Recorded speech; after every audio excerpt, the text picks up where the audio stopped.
Bom dia, queridos. Paz do Senhor.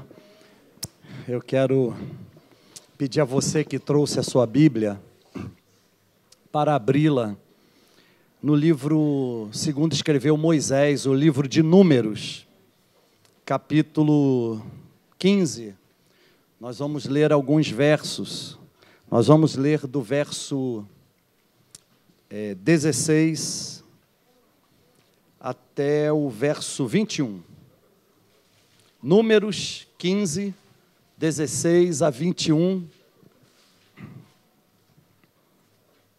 Vou esperar que esteja... Aliás, já está aqui projetado, né? É bom que a gente leia o texto projetado, porque aí a gente consegue extrair o melhor e ter uma melhor compreensão, né? Eu ultimamente tenho dividido meu tempo de leitura entre uma Bíblia que nós da Assembleia de Deus já lemos por muitos anos, na verdade, há um século, que é a Bíblia na versão revista e corrigida de João Ferreira de Almeida, mas recentemente uma irmã muito carinhosa da igreja me presenteou com uma Bíblia de estudo arqueológica, NVI, e eu gosto demais do texto da NVI. Mas hoje a gente vai conversar um pouquinho nesse texto aqui que é Almeida e atualizada, ok? Mas como o Espírito é o mesmo, como Ele ministra ao nosso coração, como Ele fala conosco, né, de forma tão peculiar, tão especial e de forma individual, eu não tenho nenhuma dificuldade em que a gente leia esse texto aqui, viu, gente? Diz assim a palavra de Deus: uma mesma lei e uma mesma ordenança haverá para vós e para o estrangeiro que peregrinar convosco. Disse mais o Senhor a Moisés: fala aos filhos de Israel e dize-lhes: depois de terdes entrado na terra em que vos hei de introduzir, será que, ao comerdes do pão da terra, oferecereis ao Senhor uma oferta alçada, das primícias da vossa massa, oferecereis um bolo em oferta alçada, como a oferta alçada da eira, assim o oferecereis. Das primícias das vossas massas dareis ao Senhor oferta alçada durante as vossas gerações. Aleluia. Irmãos, que palavra. A gente às vezes não consegue se prender muito nos 5 primeiros livros da Bíblia que escreveu Moisés para nós, e a gente às vezes perde um pouco da riqueza da história, da cultura desse povo, conhecido na história universal como povo de Deus, quando Deus então os tira de um cativeiro egípcio, porque eles viveram lá muitos séculos, há quem diga cerca de 4 séculos, quase 5 séculos. Houve um período em que eles tinham liberdade, mas no livro de Êxodo há uma observação dos egípcios, que diz: esse povo se multiplica muito rapidamente, eles estão crescendo muito, daqui a pouco eles vão nos dominar e nos escravizar. E aí o faraó, ouvindo essa notícia, logo pegou o povo de Israel e os fez escravos no Egito, obrigando eles a construírem cidades. O livro de Êxodo registra para a gente que eles construíram pelo menos 2 cidades sob uma escravidão ferrenha, Pitom e Ramsés, que era uma alusão ao faraó, o rei do Egito, chamado Ramsés II. Mas é interessante essa história, porque esses 5 livros da Bíblia, conhecido por nós como Pentateuco, foram escritos por Moisés. Moisés foi o instrumento que Deus usou, o homem que Deus usou para tirar o seu povo do Egito, como um libertador. Mas Moisés teve experiências fantásticas com Deus. Deus o chama quando ele tem 40 anos, mas ele só foi realmente estabelecido como líder aos 80. Ele primeiro passou por um processo de formação. Isso fala para a gente que na nossa caminhada cristã, na nossa jornada cristã, há um processo que é desencadeado a partir do momento que a gente recebe a Cristo como nosso Senhor e nosso Salvador, e Deus então vem intervindo na nossa vida, trabalhando na nossa vida, para nos fazer dia após dia melhores do que fomos ontem. Porque é desejo de Deus um dia que a gente esteja diante dele de forma diferente daquela com a qual a gente vem vivendo até agora. Então Deus, ele estabeleceu esse processo na vida de Moisés. Moisés teve experiências extraordinárias. Moisés viu um arbusto pegando fogo, uma sarça, uma árvore de pequeno porte pegando fogo. E ele sabia que ali era uma manifestação fenomenológica da presença de Deus. E ele diz: eu me virarei para lá e verei aquela maravilha. Sabe, nessa manhã eu quero dizer para você, Deus quer se manifestar como se manifestou a Moisés. Deus quer mostrar a sua glória para você, e Deus quer que você se volte para Ele, para ter experiências com Ele como você ainda nunca jamais teve. Moisés foi levado ao alto do monte Sinai, e Deus lá falou com ele, e Deus se revelou mais uma vez a ele. Além disso, Deus entregou nas mãos de Moisés as tábuas da lei. E agora, nesse texto, a gente vê Moisés ainda antes de entrar à terra prometida, com aquele remanescente que ficou fiel às palavras do Senhor, porque quando saíram do Egito eram muitos. Mesmo assim, na hora de entrar na terra prometida, ainda tinha um contingente muito grande. Há quem diga 600 mil pessoas, outros dizem 1 milhão. Mas a verdade é que aqui Deus registra que a lei era algo que tinha que ter uma valia muito grande, não somente para o seu povo, mas para aqueles estrangeiros que de alguma forma foram enxertados no meio do povo de Israel. A lei de Deus aqui, que foi entregue a Moisés no Monte Sinai, mantinha um equilíbrio de tratamento entre as pessoas, igualdade entre as pessoas, não havia acepção entre as pessoas. Mas uma coisa era certa: Deus queria dar de presente ao seu povo uma herança, e que essa herança pudesse ser eterna. Então, o livro de Números é a contagem das jornadas do povo de Israel até a terra prometida. Deus se interessa por números. Deus, ele tem uma característica de economista, fazendo conta, quem sabe de estatístico ou matemático. O tempo todo ele está fazendo conta, e é interessante que ele se envolve na multiplicação, porque é ele que dá a bênção ao seu povo, para que esse povo então pudesse ser multiplicado. É interessante que Deus, ele consegue do nada fazer tudo. Ora, no início da criação, Gênesis capítulo 1, verso 1, no princípio criou Deus os céus e a terra. Essa palavra, no princípio, criou. Essa palavra criou, aqui no original, significa do nada fazer tudo.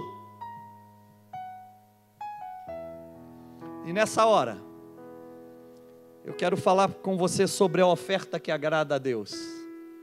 Vencendo crises em meio a todas as dificuldades.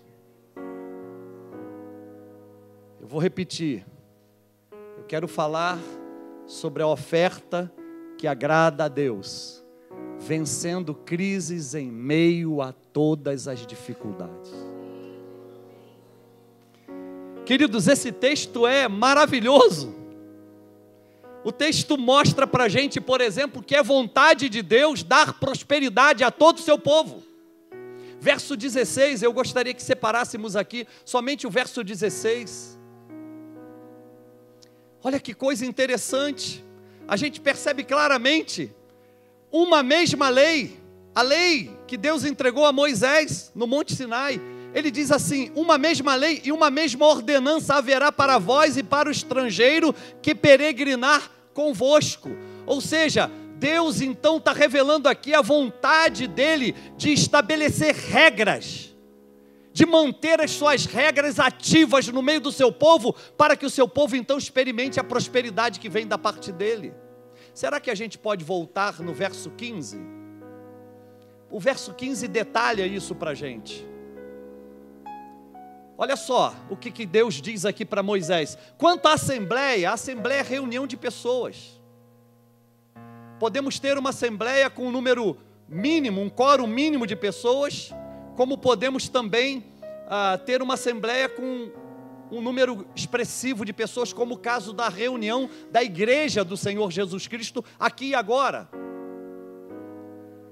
É interessante a gente perceber que na história de Israel, os antigos, os homens mais velhos do povo, eles se reuniam nas portas da cidade para decidir algumas questões e até mesmo julgamentos. Agora olha o que Deus diz aqui: quanto à assembleia haverá o mesmo estatuto para vós e para o estrangeiro que peregrinar convosco. Deus está dizendo: eu quero tratar todos de forma igualitária. Estatuto perpétuo nas vossas gerações. Olha o que Deus está dizendo aqui: que essa lei terá uma validade que atravessará todas as gerações do seu povo. Como vós, assim será o peregrino perante o Senhor. Deixa eu te dizer uma coisa. Quando Israel, que não era chamado assim, era apenas um povo que veio peregrinando no deserto, como descendência lá de Abraão, nosso pai na fé, que recebeu uma promessa de Deus dizendo: sai da tua terra, do meio da tua parentela, e vai para uma terra que eu te mostrarei, e lá te farei pai de grandes nações. E Abraão decidiu obedecer a Deus. E aí Abraão, com seu clã, ele saiu a peregrinar. Depois dele, Isaque, seu filho, Jacó, filho de seu filho. Jacó, no alto do monte, tem uma experiência extraordinária com Deus. Ele estava cansado. As crises muitas vezes impõem cansaços a nós.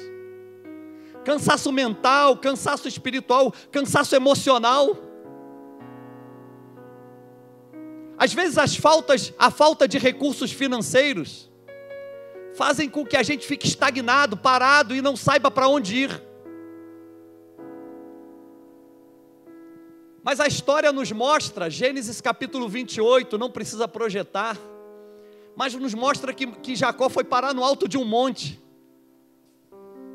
E lá no alto do monte, ele dorme, ele pega uma pedra, uma rocha, e faz dela o seu travesseiro e dorme.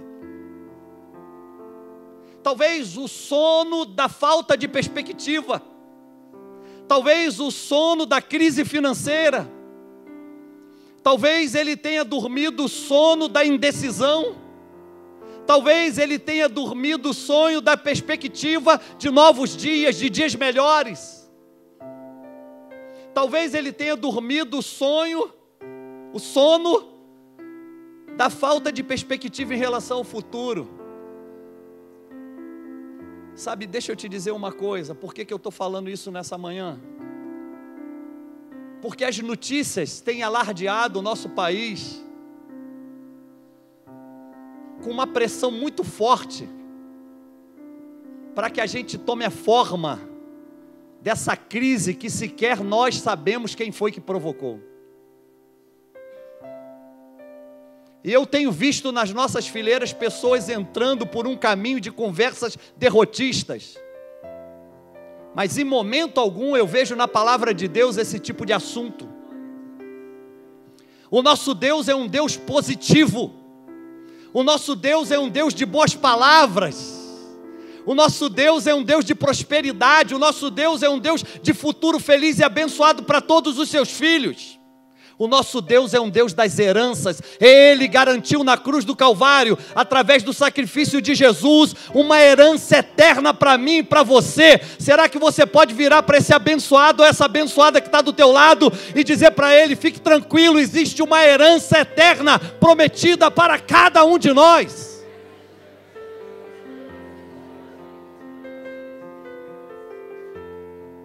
Então é a vontade de Deus estabelecer regras para a prosperidade de seu povo. E agora, voltando a Gênesis 28, Jacó está lá no alto do monte e dorme. A pedra era o seu travesseiro e ele tem um sonho. Vira para essa pessoa bonita também que Deus colocou do teu lado e diz assim: fique tranquilo, você vai continuar sonhando. Diga para ela assim: a crise vai te levar a sonhos tão poderosos que você jamais sonhou. Diga para essa pessoa: a crise vai te levar a projetos tão fortes que vai marcar a sua vida com a prosperidade de Deus. Jacó sonhou.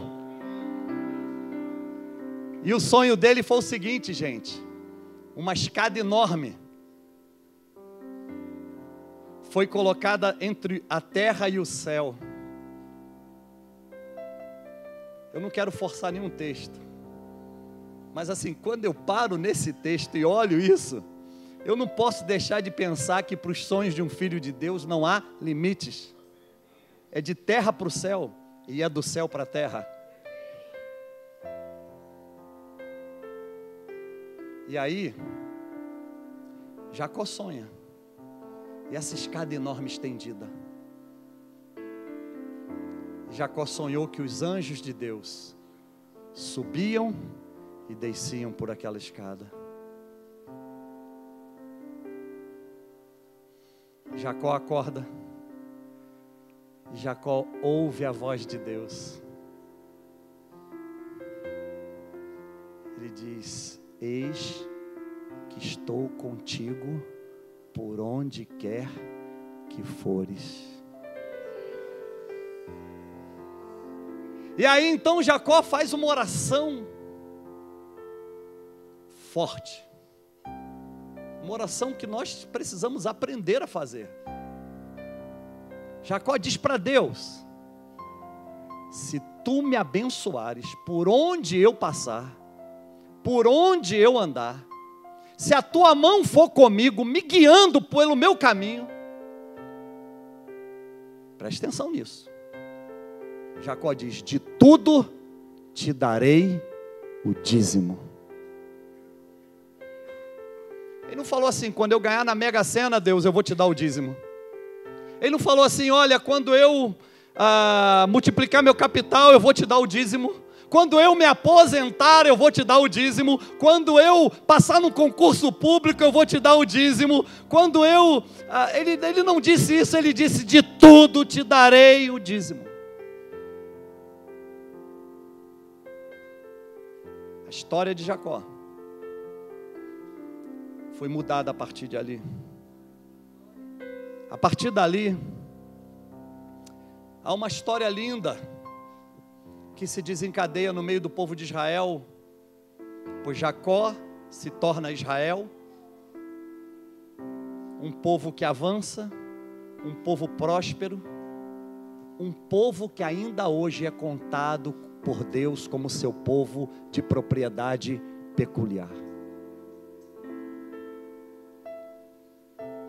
Então, é vontade de Deus estabelecer regras para a prosperidade do seu povo.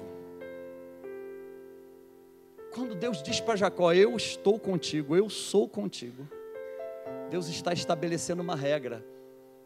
A Bíblia fala em Hebreus que Deus não pode negar-se a si mesmo. A Bíblia diz que Ele é fiel para cumprir toda a promessa dita a nosso respeito. Segunda coisa que eu observo: é vontade de Deus confirmar a posse das heranças. Eu quero confessar a vocês, eu nunca recebi uma herança familiar e tal. Mas quando eu paro e penso na herança divina para nós como filhos de Deus, eu penso que essa herança nos traz a segurança e a confiança de que assim como Deus prometeu um dia, assim Ele é fiel para cumprir. Porque a palavra dEle não cai por terra, a palavra dEle não volta, a palavra dEle é uma só, nele não há variação de dúvida. Se Ele diz sim, é sim, se Ele diz não, é não. Cabe a nós uma obediência plena e dizer: tudo bem, Senhor, eu aceito. Ainda que nas nossas crises, a gente pode até ter a liberdade como filho de Deus de questionar algumas coisas. Puxa Deus, mas exatamente nessa hora, eu não esperava que essa crise batesse a porta da minha casa nessa hora. Eu não esperava que essa notícia chegasse exatamente agora, mas eu quero te dizer uma coisa: toda palavra que um dia Ele direcionou para a nossa vida, é exatamente esta palavra que se cumprirá. Josué 21:45. Nenhuma promessa faltou de todas as boas palavras que o Senhor falou à casa de Israel, tudo se cumpriu. Então, é vontade de Deus confirmar a posse das heranças. Verso 18, aqui do texto que a gente está lendo, compartilhando. Deus diz para Moisés: fala aos filhos de Israel e dize-lhes: depois de terdes entrado na terra em que vos hei de introduzir, verso 19, será que ao comerdes do pão da terra oferecereis ao Senhor uma oferta alçada? Será que depois de entrardes na terra que vos hei de colocar, de introduzir, ou seja, Deus está confirmando a posse das heranças. Deus está dizendo aqui, ó, vamos voltar lá para o 18. Deus está dizendo aqui, ó, fala aos filhos de Israel. O que Deus está dizendo aqui? Que não é só para o grupo de líderes. Deus está dizendo aqui o quê? Que é para todos os filhos de Israel. Mas o que a lei diz? Que é para os filhos e também para os estrangeiros. Você consegue perceber como Deus olha para cada um de nós da mesma forma? Ele não tem filhos especiais. E se há uma forma de nós sermos eleitos em Deus, é pela graça. E a graça, ela é derramada sobre todo aquele que crê. E quando nós cremos, nós nos tornamos filhos de Deus em Cristo Jesus, e aí sim estamos aptos para receber todas as heranças de Deus para a nossa vida. Isso aí não vem por aquilo que temos, isso vem pelo fato de crermos no Senhor. O apóstolo Paulo disse aos romanos: com o coração se crê e com a boca se faz confissão para a salvação. Então Deus está dizendo aqui, ó, eu estou confirmando a posse das heranças. Quando vocês entrarem na terra, que eu vou introduzir vocês, que eu vou colocar vocês, então vocês levantarão uma oferta alçada. Beleza, vamos lá.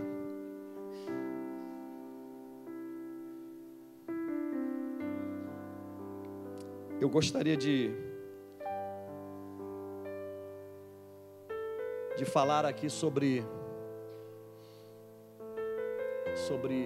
se apropriar de uma herança. O testador, aquele que promete a herança, faz o testamento. E às vezes, né, como esse testamento tem validade após a morte daquele que faz, então às vezes alguém que vai receber uma herança demora muito tempo para receber essa herança. Deus, ele não age assim. Deus, ele confirma a sua herança aqui agora, porque ele acredita que eu e você nascemos para dar certo.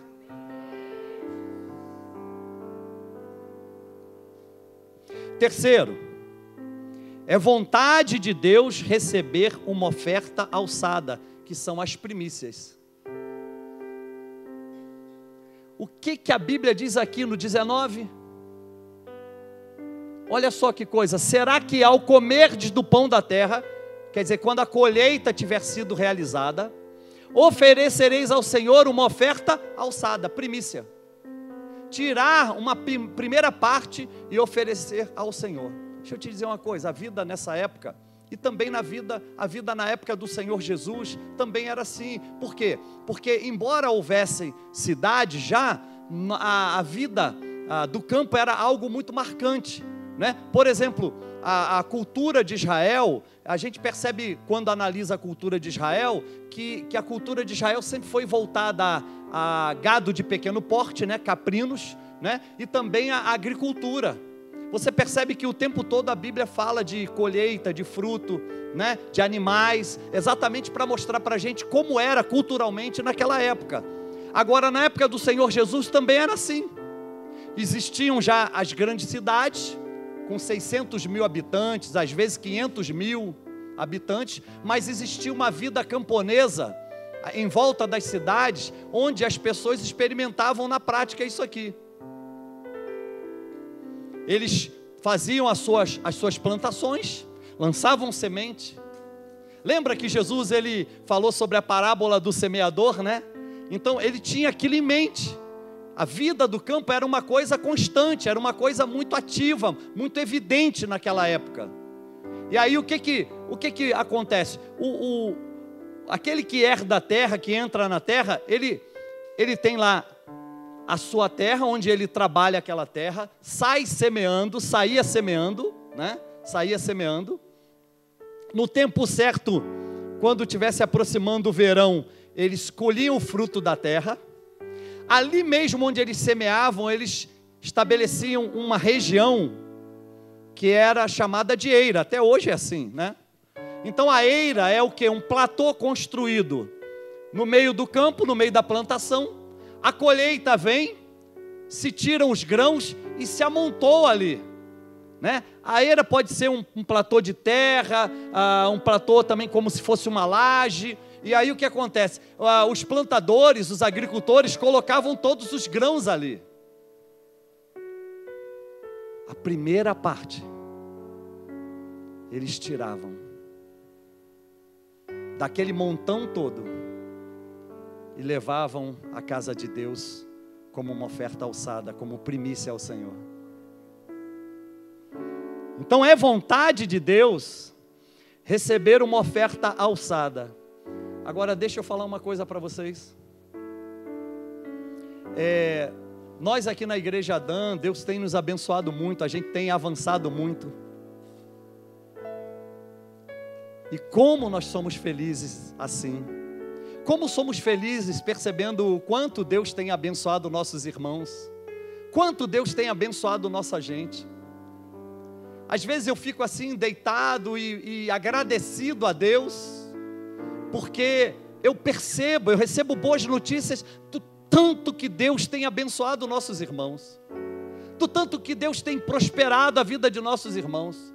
Alguns de vocês que eu sei há mais tempo a história de vocês, por exemplo, eu percebo claramente como vocês chegaram e como vocês estão aqui agora, e eu sei claramente o quanto Deus tem abençoado vocês, como vocês cresceram, como vocês prosperaram.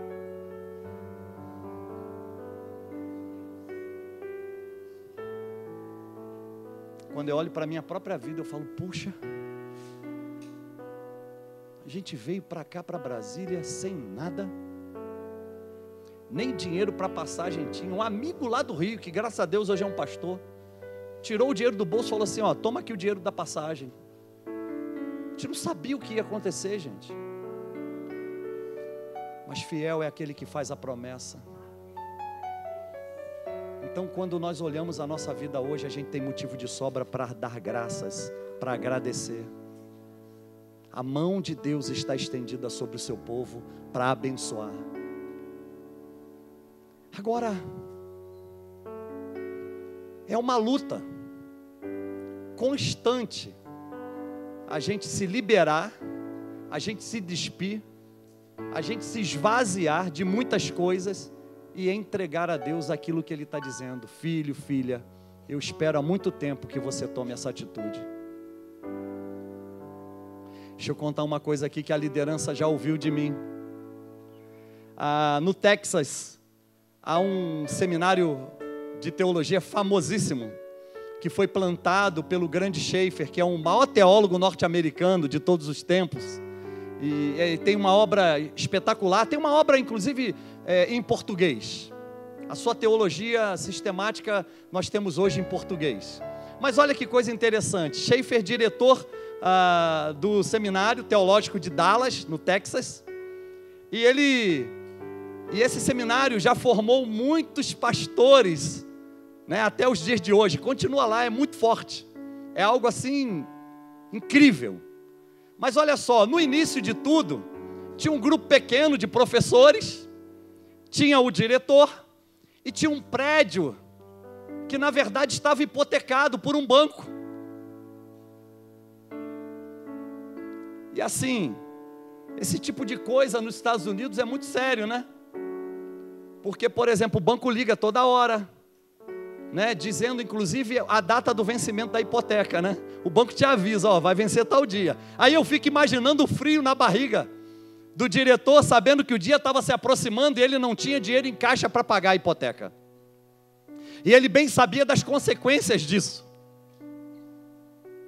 Eu fico imaginando a aflição dele, as orações dele, pedindo socorro a Deus.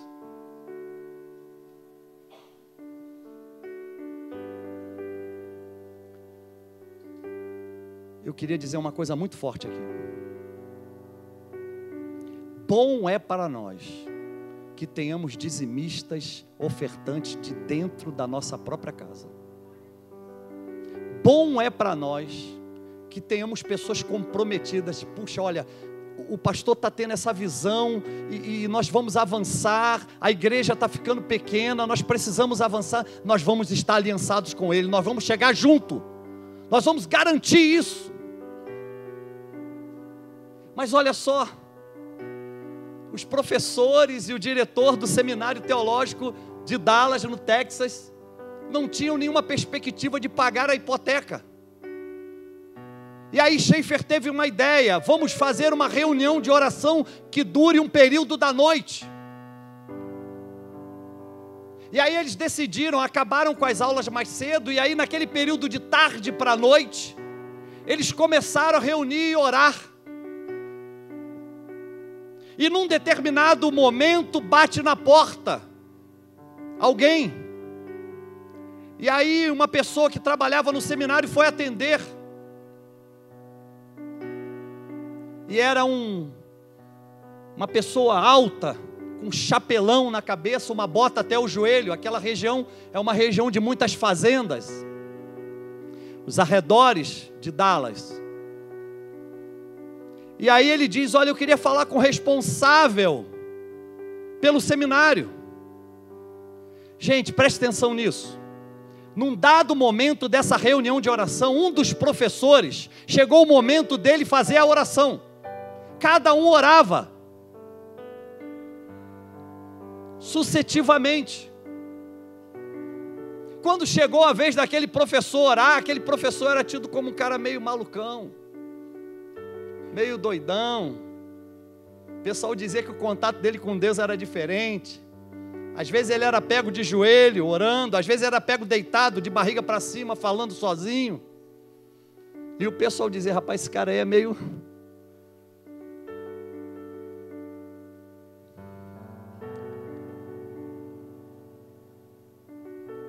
Num dado momento, quando chegou o tempo dele de orar, ele só disse assim: Deus, vem de vacas, por favor. E aí foi aquela gargalhada, todo mundo começou a rir e falar: mas rapaz, que negócio é esse? Deus vem de vacas. Nenhuma oração feita por um homem e uma mulher de fé fica sem resposta. Aquele fazendeiro bateu e disse: olha, eu vendi um gado da minha fazenda aqui, próximo da cidade, e vim à cidade para comprar um hotel de uma viúva. Chegando lá para fazer um negócio com a viúva, ela disse: olha, esse hotel é a memória que eu tenho do meu marido, pois ele construiu. E nós fizemos uma reunião aqui, meus filhos me pediram para não desfazer do hotel. E aí então, ele contou, o fazendeiro, eu estava voltando para casa no meu carro, e passando aqui na frente desse seminário, eu escutei uma voz no meu ouvido dizendo assim: pare esse carro, pegue essa mala e entrega nesse seminário.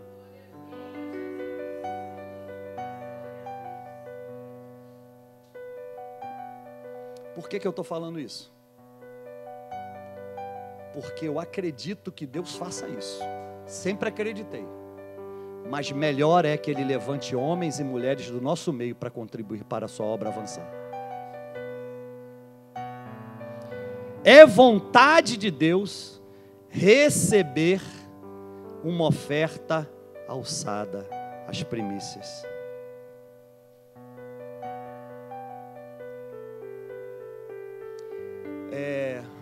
Será que dá para projetar Romanos 11, 16? O apóstolo Paulo, na sua carta aos Romanos, que é uma carta que trata da vida da igreja, gente. A carta de Paulo aos Romanos é uma doutrina da igreja. Tudo que a gente precisa conhecer de forma doutrinária para a vida de hoje da igreja, a gente precisa recorrer à carta de Paulo aos Romanos. Ele fala sobre todos os assuntos que são realmente importantes para a vida da igreja. E há um momento, Romanos capítulo 9, 10 e 11, que ele trata do povo de Israel. Esse mesmo povo que Moisés pertenceu. Esse mesmo povo que foi crescendo e desenvolvendo e chegou até nós. Agora olha que coisa interessante. O apóstolo Paulo, ele fala que a grande maioria dos israelitas foi incrédulo. Eu creio que essa palavra é para nós hoje, porque nós fomos ramos enxertados na videira, que é Israel. Então, se a gente não acreditar em tudo que a Bíblia diz a nosso respeito, nós vamos fracassar na nossa vida de fé. Se nós não acreditarmos em tudo quanto a Bíblia diz a nosso respeito, nós vamos fracassar, na verdade, em todas as áreas da nossa vida. Agora, olha só. Aí, Paulo diz que Israel, na sua maioria, foi incrédulo. Mas ele fala, há uma minoria, um remanescente, que permaneceu fiel.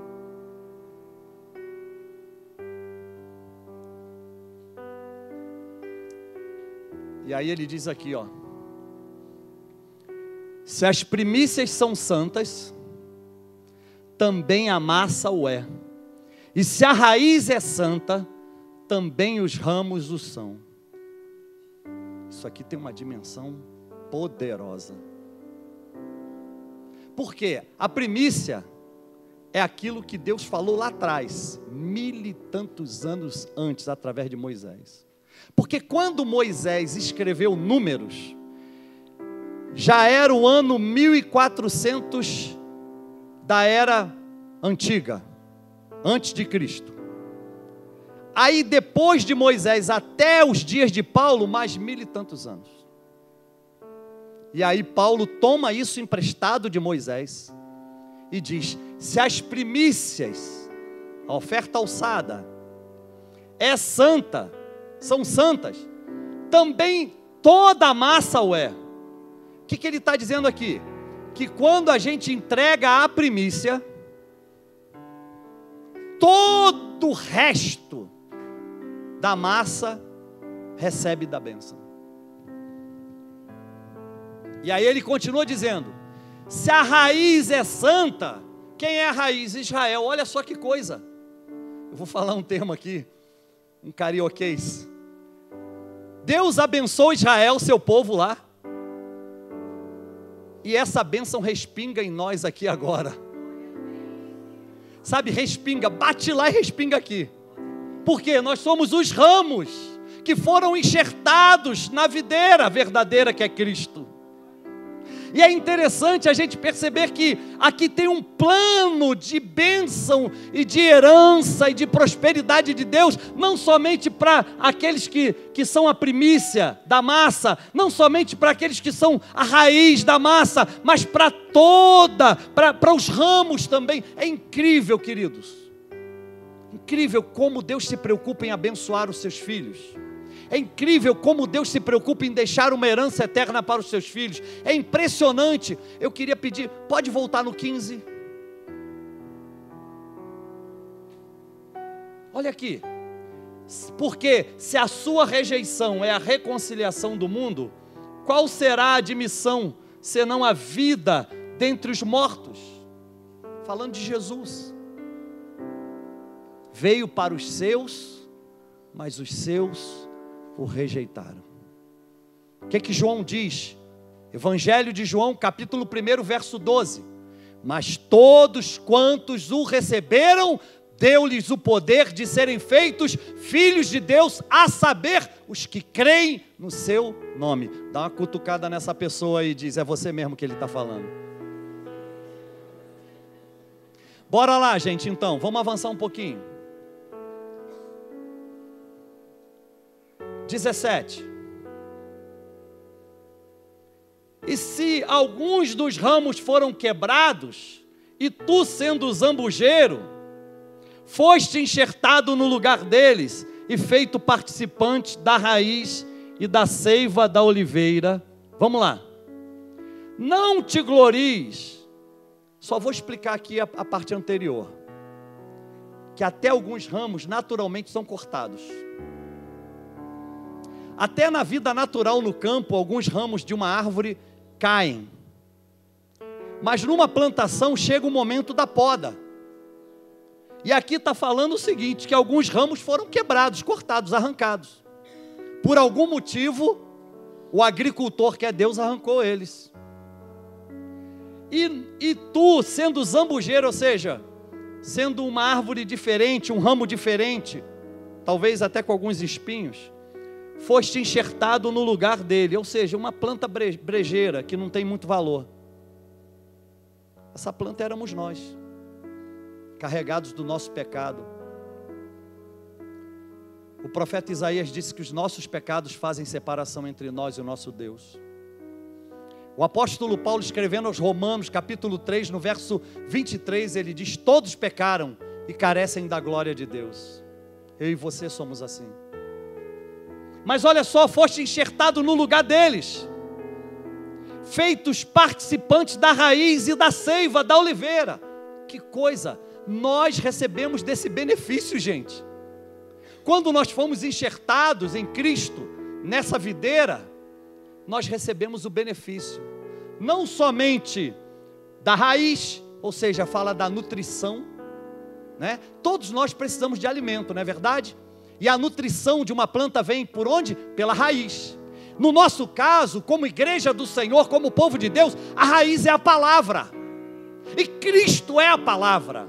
Agora, olha que coisa interessante, não somente dessa raiz nós nos beneficiamos, mas a Bíblia aqui diz que também da seiva da oliveira. Eu quero te dizer uma coisa: aquele que entrega a sua oferta ao Senhor, aquele que confia no Senhor, aquele que vence as crises através do ofertar e da entrega dos seus dízimos, eles também recebem a plenitude do Espírito Santo. E aí eu quero te dizer uma coisa: essa seiva para mim representa o Espírito Santo, sai do trono de Deus, é colocado na vida da igreja para abençoar, para direcionar, para advogar a nossa causa. Eu quero te dizer uma coisa: não tem crise para você, porque o seu advogado é Ele, o Espírito Santo Paráclito, enviado da parte de Deus. Na crise Ele vai te consolar, mas não somente vai te consolar, Ele vai te sustentar e vai te orientar a uma saída, a uma chance e a uma coisa muito poderosa que Deus vai inaugurar na sua vida, através da fluição e da fluição e da operação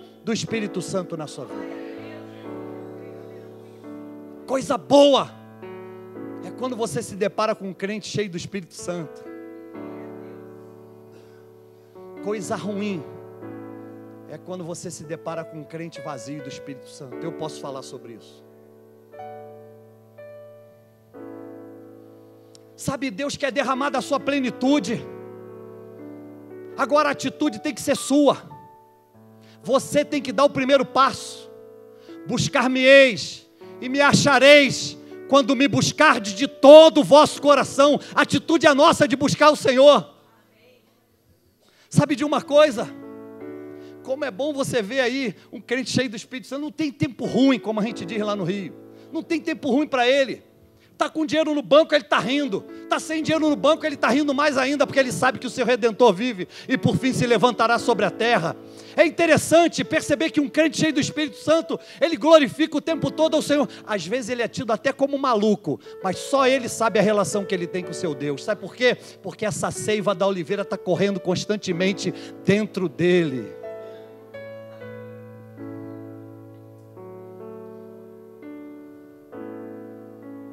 Há um homem muito influente que passou um período de tempo aqui evangelizando, um homem que de vez em quando eu cito. Outro dia até falei, gente, leiam o livro dele, Peregrino, John Bunyan.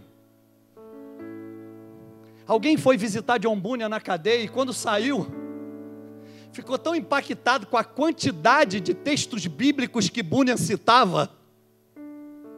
Ficou tão impactado, porque a pessoa diz que parece que ele só vive aquilo, e é verdade. Aí quando essa pessoa saiu, que alguns cristãos foram conversar com ele sobre o estado de Bunyan na cadeia, ele disse, rapaz, ele é Bíblia pura, o sangue dele é biblino. O sangue dele é a palavra de Deus.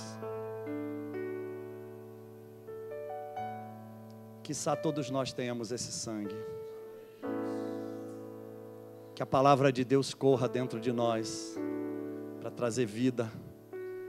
A seiva garante vida. A seiva garante o vigor à planta. A seiva garante as folhas verdes, que fala da prosperidade. As folhas viçosas. Sabe, você que tem vivido muitos invernos e pouquíssimos verões, eu quero te dizer, há uma chave que Deus quer virar no seu coração. Deus está falando com a gente aqui. Bora avançar só mais um pouquinho. Aí, não te glories contra os ramos. Quer dizer, a gente não precisa se sentir vaidoso, ó. Soberbos. E contra eles, se contra eles te gloriares, não és tu que sustentas a raiz, mas a raiz a ti. Rapaz, isso aqui é uma paulada, né? Isso aqui é uma paulada, porque assim, às vezes a gente vai crescendo, desenvolvendo, e a gente fica, deixa eu contar uma coisa para vocês. Houve um período na minha vida em que eu cuidava de uma outra denominação e que eu recebia muito tapinha nas costas, dizendo assim, eu era mais novo, né, gente? Tinha até cabelo. Mas algumas pessoas chegavam para mim e davam um tapinha nas costas e diziam, rapaz, você é o cara. Rapaz, você vai ser o maior pregador de todos os tempos da nossa denominação. Você fala para a juventude com uma eloquência e a juventude fica encantada. Na época eu não soube lidar com isso. Eu me lembro quantas vezes eu fui dormir achando assim, eu sou o cara. E aquilo era uma armadilha do diabo. Os elogios, na maioria das vezes, impedem que essa seiva corra mais livremente dentro de nós. Os elogios, na maioria das vezes, fazem com que a gente, como ramo, diga assim, eu não preciso da raiz. Porém, da raiz é que vem tudo. Tudo é por Ele, para Ele. Lembram do filho pródigo? Pai, me dá a parte que a mim me cabe da herança. E saiu. Achou que era o cara. Achou que era o tal. Depois voltou. Isso tem acontecido com muitos de nós. Vamos voltar lá para Números 15. Vamos ler o verso 20 e 21. É vontade de Deus abençoar todas as gerações da nossa família. Das primícias da vossa massa oferecereis um bolo em oferta alçada, como oferta alçada da eira, onde a gente ajunta aquilo que a gente acumula. Assim oferecereis, 21. Das primícias das vossas massas darei ao Senhor oferta alçada durante as vossas gerações.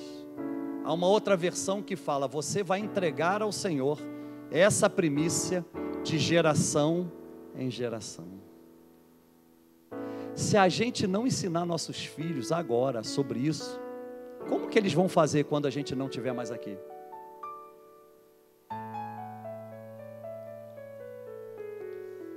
das primícias das vossas massas dareis ao Senhor oferta alçada durante as vossas gerações. A gente semeia aqui e nossos descendentes colhem lá. A gente não faz ideia. A gente não faz, realmente a gente não consegue, os nossos olhos humanos, naturais, não conseguem ver o que Deus fará através das gerações futuras da nossa família. Eu creio que a descendência de vocês será uma descendência bendita nessa terra. Eu creio que daqui, filhos, filhas, netos, bisnetos, surgirão nesse contexto do globo terrestre, como grandes lideranças que vão dar uma contribuição muito valiosa. Eu não tenho dúvida disso.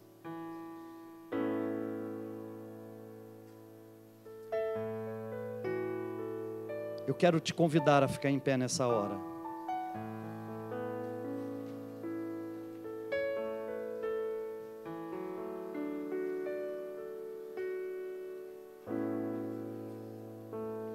O salmista Davi compreendeu esse plano perfeitamente. Ele tinha um coração muito sensível à voz de Deus. Davi, certa feita, disse que darei eu ao Senhor por todos os benefícios que a mim me tem feito. É incrível, impressionante. Eu estava lendo hoje cedo sobre a derrota da trindade satânica, um pouco antes da batalha do Armagedon. E eu fiquei pensando, meu Deus, essa herança do céu está mais perto do que nunca de cada um de nós. A gente não precisa temer.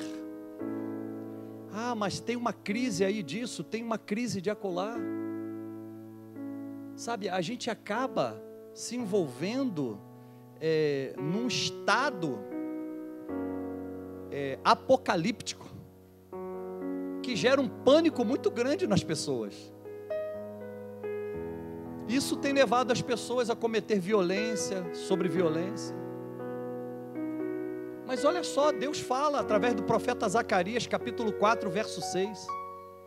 Nem por força, nem por violência, mas pelo meu espírito, diz o Senhor Deus dos exércitos.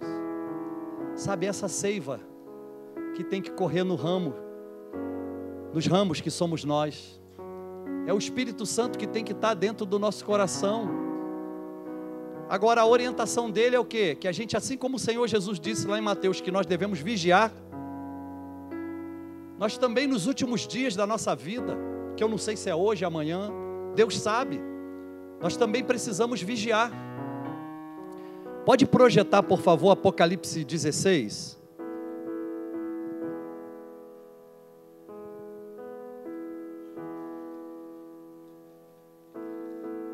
Palavra do próprio Senhor Jesus a João, seu discípulo amado aqui.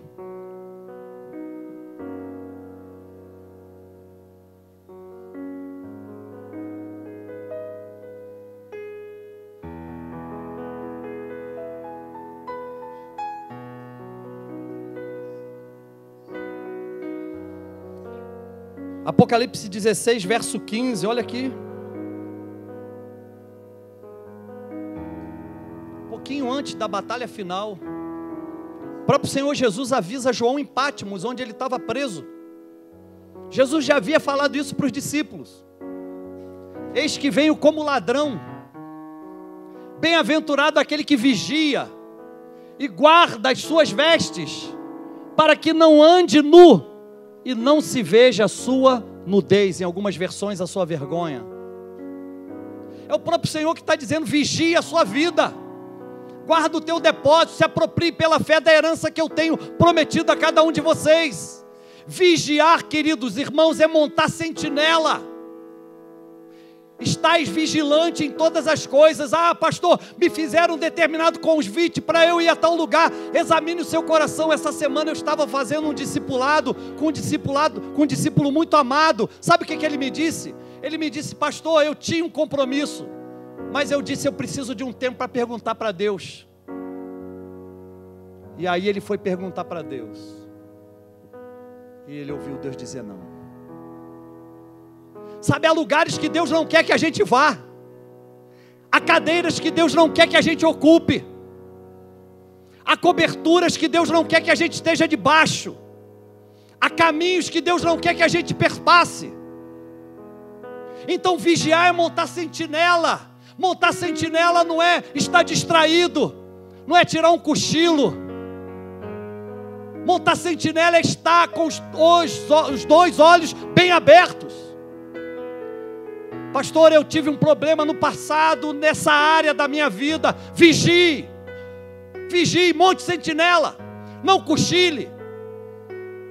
Eu costumo dizer que perigoso não é passar à beira do abismo, perigoso é passar à beira do abismo distraído, porque se a gente estiver distraído, a gente vai cair. Vigiar. E vigiar significa também ter cuidado em relação à entrega de nossos dízimos e das nossas ofertas. Vigiar para não falhar nessa área. Vigiar para não descuidar nessa área. Guarda as suas vestes. Ei, você é santo, santa do Senhor. As suas vestes não podem estar sujas. Você não pode se envolver com qualquer tipo de coisa. Deus espera que você mantenha as suas vestes brancas, alvas como uma neve. Isso fala de não se contaminar. E às vezes uma conversinha na esquina pode contaminar o nosso coração. Às vezes uma visita pode contaminar o nosso coração. Às vezes na repartição onde a gente pode estar trabalhando, uma conversinha pode contaminar o nosso coração. Guarda as suas vestes, conserva pura, santa, para que não ande nu. Porque um santo, uma santa de Deus, quando se despe, infelizmente o mundo percebe. E o mundo acusa. O apóstolo disse, vigiai. O apóstolo Pedro disse, vigiai. Porque o diabo, vosso adversário, anda em derredor, buscando alguém que possa tragar. Então você não deve estar sem as suas vestes, andando nu por aí, as pessoas apontando o dedo, falando assim, ó, aquele ali, aquela ali. Se diz isso, mas olha só. E mais, e não se veja a sua nudez. Deixa eu dizer uma coisa para você. O diabo é mestre em nos usar e depois nos expor à vergonha. Sabe como é que ele faz? Ele pega você e ele vai te dando devagarinho. Ele vai te dando devagarinho, até o dia que ele vai... Eu já disse aqui uma vez, né? Os engenheiros, arquitetos, por favor, me perdoem. Mas eu disse aqui uma vez que o diabo é um engenheiro especialista em implosão. Ele vai botando ali os explosivos na vida da pessoa. É só um negocinho aqui. É só uma pornografia aqui. É só uma ida ali no barzinho, sentar ali com algumas outras mulheres. É só um dinheirinho aqui que você está pegando aqui, que ninguém sabe o que você está fazendo com isso. É só isso, é só aquilo. Ele vai minando, botando ali os explosivos. E aí chega uma hora que ele, BUM!